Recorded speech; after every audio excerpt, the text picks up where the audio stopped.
Procrastination may be costing you more than you even realize. So what actually is procrastination? In this video, we're going to break that down. And I'm going to give you insights and tips on how you can break the loop of procrastination, because it's really like a dog chasing its tail. No more chasing the tail. Let's get you moving forward. Now, if you and I have not met yet, my name is Troy, and my goal is to help you out in life. So like I said, let's first break down what procrastination is. You've probably felt it before, and I want you to think of it more as like an inner resistance. It's an energy that's saying, I'm moving forward, but then there's resistance. We find a way to just kind of loop and chase our tail, like I talked about with the dog. I call that oftentimes productive procrastination. So oftentimes what you'll do is you'll notice you're trying to create some energy. You're trying to create some momentum, but the mind wants to still feel like it's achieving, that it's doing, and so it will just chase its tail. It'll do something productive, but it's still procrastination. So think of procrastination as like an energy that it's not allowing you to move forward. So how do you break this loop to get you moving towards the direction that you want in life? Now, what I first want you to realize is you have to get just that. You have to get really clear on where it is you're going. What do you want? Like, if I do this thing, what will take place? I call this creating a heaven and creating a hell. So as an example, maybe you want to get in great shape. Let's just say that's something you're procrastinating. Maybe it's a business idea. That's something that you're procrastinating. Maybe it's a creative endeavor, a relationship type thing, and you keep finding yourself procrastinating towards it. So think of this as the thing you're moving towards. This is where I want to go. Now, what you do in your mind, because you have to get leverage over yourself, think of yourself as like, it's easy to think like you should be motivated. I think that's what we often do is we're like, I should be motivated. I do want to do this. Why am I not doing it? But the reality is you have to lead yourself oftentimes. I've shared this before. It's like you have to take yourself out for a walk like you would a dog. You have to go, all right, let me lead myself here. Let's get over here, Troy. Come on, let's get closer to what we want. And so when I do that, what I'm doing is I'm creating a heaven and a hell. So I look at first the heaven. If I do these things, this is what will take place. All the beauty, the heaven side of it. Man, if I get in great shape, I'll have more energy. And then go a layer deeper. If I have more energy, then I'll be able to connect with more people. If I connect with more people, that'll create other opportunities in my life. Those opportunities might lead to great experiences. Those great experiences might lead me to thinking differently and more creatively in life. Thinking differently and more creatively in life might lead me to live a better life overall. Right? You see, I just follow that one vein and I get really deep on it. That's the heaven side of things. And then I go to the next thing. What else might happen? So if I get in great shape, okay, I got the energy side of it, I might have more confidence. If I have more confidence, what might that do? Well, maybe I'll take more advantages, other opportunities in my life. And as I do that, that'll create a level of momentum. And that momentum will create other levels of opportunities and connections and I just go down further and further. And I just keep going. Heaven, heaven, heaven. Get really deep on that energy, right? We're just using this. You can use light side, dark side, whatever, heaven, hell, however you want to look at it, but really getting clear on if you do these things, this will happen. Again, what you're doing here is you're creating leverage over yourself. You don't have enough leverage over yourself right now. That's why you're procrastinating. You don't understand the depth of what will take place on both ends. And so then you go into the hell side of things. If I don't do this, if I don't get in shape, if I stay out of shape, what might happen?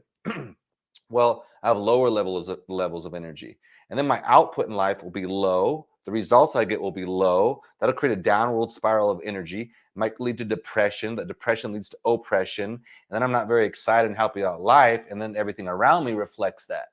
Oh, shit, I don't want none of that. But then go even deeper. What else might happen? Well, I might miss out on this opportunity, miss out from meeting this person. Whatever it is, and I just get really clear on these things. Again, that's creating leverage, right? And then allows me when I go into that moment where I feel resistance to be like, oh, hell no, like I'm getting through this. We doing this. So I'm finding the emotional leverage to move through the thing. That'll help you with your procrastination. It won't always solve it, but at least it's going to give you some leverage, right, to move towards your goal more precisely. It'll stop that dog chasing its tail energy. Been there. Okay, another thing that might happen is think of it like you're climbing different, it's like a video game, all right, or climbing different mountaintops. And you're equipped for a certain level in the video game. You've got certain skills, tools, you go around collecting these different objects, and that allows you to beat a video game. But I oftentimes, like literally actually like thinking life is like a video game, it can help. Because then what you realize is much like a video game, you beat a level, guess what's next? Oh, a different level, a harder level. And so life, I think, has like multiple layers of that, but we just can't see the level that we're in always. And so what takes place is You might have beaten a level, and then now you're at a new level that requires new skills, new tools, new insights in the form of new information, new ways of thinking, different kind of people in your life, different like leverage points on yourself, maybe more risk, whatever it is, putting yourself out there more, letting go of perfection. It's like this inner and outer reality always going back and forth, these parts of ourselves that have to get developed as you climb these different levels. But again, you're not necessarily aware of that, right? So in the moment, it just feels like you're stuck again. You've plateaued. But you don't realize that you're just at a new level. And so if you look at it that way, you're like, okay, I feel stuck. I feel this procrastination energy. What's going on right here? And I think of it like this for me in my life, is I'm working on a new, maybe it's a new product I'm working on. It's a new way in life I want to live, a new situation I want to move into, whatever. And I feel that resistance, and I can feel it in my energy because I'll just kind of draw back and I'll do something. I'll do productive procrastination. I'll do something that seems like it's moving me forward, but it's not really moving me forward. And so that's when I know I'm stuck. And so in my mind, I'm like, I look at things like, do I have a green light? When I have green lights, I'm like moving forward and it's just kind of cruising down the road. Just kind of things are going along. And then when I hit a red light, boom, it's like I feel that stopped energy. And it often means my confidence isn't developed in that area yet. I don't have the skills, the know-how, whatever it is. And I find myself stuck. And then I'm looking for other ways to kind of work around it. And the answers might not always come so fast. You got to dig into it, much like you did at other things in your life or other seasons in your life. Right? There were certain things that you are living now that you wanted to move into, and you went out and you acquired the skills, the situations, you put yourself out there, you met certain people, and then we get comfortable. It happens. Life is, hey, that feels good for us for a season. But then that it's just that it's a season. That season kind of passes, and it's like the inner party was like, all right, dude, all right, homegirl, all right, homeboy, let's get moving. Let's go to the next level. But you're still using those old tools. And so just realize that you're at that stuck point. It might take time. You got to go seek out those new people, those new opportunities, whatever it might be, until you get, and you'll feel it, the green light, where you're like, I got it. There it is. Like I'll do that. Like I'm working on a new project or something like that. Bang, bang, bang. The next thing I'm like, shit, I didn't think of this. And my mind will want to move away from it and want to do something productive. And I'll often want to just switch gears. Like, let's just go do this thing. But when I stay there, I'm like, nah, man, like just dig deep. Like that's the goal, is like dig deep. Think of life as going narrow and deep versus wide and shallow. You want to go narrow and deep in life. That's where you're going to get the most results. It's like digging for treasure. You ain't going to get it just digging across the surface 6 inches deep. You're going to get it when you dig deep, deep down to the surface. That's where the gold is going to be. So same thing with you. Move deep. Follow things through. Go all the way till the end. And then go, all right, I finished that, because it's going to teach you a skill. It's going to teach you an art form. Like literally, I'm someone who does not hype like I'm not saying it's good or bad, right? Like formal education. But the one thing you can take from it is it'll teach you how to stick through and follow something till the end. Another great thing about like sports and activities is join a sport, even as an adult, join like a rec league or something and play the whole season, stick it out, follow through till the end. Find these little things that you follow through till the end. When you say, I'm going to do something, give it a timeline. I'm going to do it for 7 days, 10 days, 20 days, 30 days. Follow it through till the end. You're teaching yourself an art form of how to do that. It'll help you move through this, like this dense resistant type energy, this procrastination type energy. And then lastly, something you could do to really get leverage over yourself is a metaphor that's called throw your hat over the fence. And what it is like, imagine, you're like, okay, I'm gonna throw my hat over the fence. Because then guess what?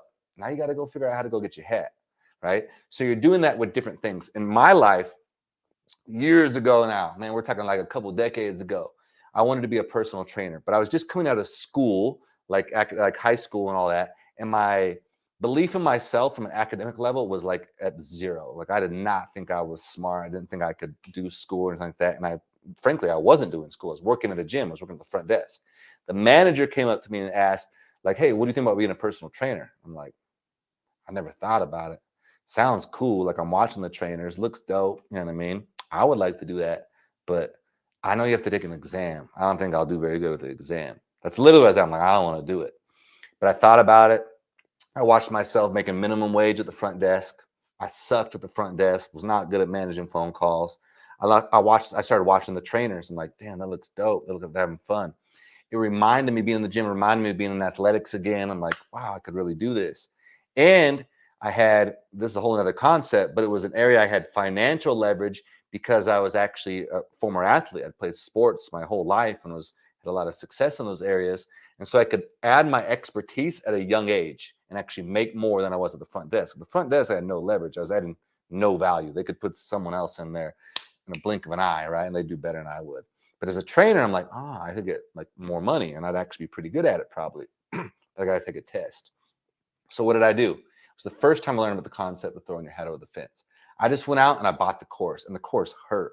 Like, it was like financially hurt. I'm like, oh, hell no, this is like all the money I got, right? But all right, I'm going to do it. And so when you invest in something, that's why it's so important to pay for growth oftentimes. Like, find mentors, pay for the service, go to this thing, buy the book, invest into it, because then it means something to you. Now, imagine if I just took a free personal trainer course. Like, oh, I'm just going to get good and just do the free stuff. I might learn a little bit, but when you invest and you put money into something, it opens your mind up because your mind's looking for the ROI. What's the return on your investment? And so when I paid at that time, like, I think it was $250. Like, back then, it's probably more than that. I think it's 500, 700, who knows, 1,000 now. I don't even know. But this, like I said, it was a while ago. But that was like literally all the money I had. Bang, everything, bank account empty. Paid it all out. And so I started studying. And I remember, like, for the first time in my life, I did not study in school to this point. And so I start studying. I'm writing down like little things, bang, bang, bang, taking notes, take the exam, and I passed the exam. But it's because I threw my hat over the fence, created leverage over myself, and then I went out and did the thing. You can do this in a number of other ways. Like, say there's something else you're procrastinating on. What you might do is tell your friend, like, hey, I need to get this done by this date. I want my first draft if it's a school thing, or I want this business outline here, whatever, and I'm going to share it with you. Like, here's my business plan. I'm going to share it with you. But I need leverage over myself. So what I'm going to do is I'm going to take this $100 and I'm going to give it to you. And I got 2 weeks to turn this or email this into you. If I don't do it, you keep the $100. Make it an amount of money that actually hurts. Maybe it's $1,000 or whatever. And so that's how you create leverage over yourself. I'm gonna work out at the gym. Tell your family, I'm gonna work out at the gym 3 to 5 days a week, whatever it is, 5 days a week, let's say.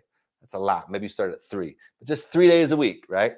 If I don't do this, you tell your family, you got kids, wife, whatever, I'm going to put $100 in this jar.